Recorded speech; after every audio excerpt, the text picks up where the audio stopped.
Xanqa tümenimizde kiyim-kechek bazarımızda 51-ci dükan Sroşin satıladı. Assalomu alaykum, hurmatli yurtdoshlarimiz. Birinchi mazmunni tushuntirib o'taman. Bundan siz videoga bir like bosib, meni kanalimga obuna bo'lib turing. Ban tarafimiz Xanqa Sabes ko'cha, ban tarafimiz esa Kontarochlar o'tirgan. Ya'ni do'konimiz kiyim-kechek bozorining orqasida, ya'ni Uglovoyda birinchi do'konda joylashgan bo'ladi. Sizlar afzal tarafini aytib o'tgan bo'lsam, xohlasangizlar do'konimiz Uglovoy, xohlasangizlar bu yerda ish qachib boshqa bizneslarni qilsangizlar ham bo'ladi.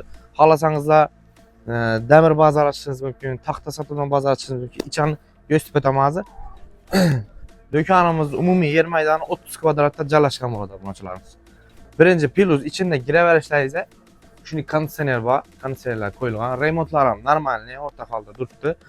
Kiyim-kechaklarga keladigan bo'lsak, kiyim-kechaklarni pullarni egalari bilan kelishsangizlar, ular ham qo'shib baravar turibdi egalari, obunachilar. Do'konimiz dim srochniy sotiladi.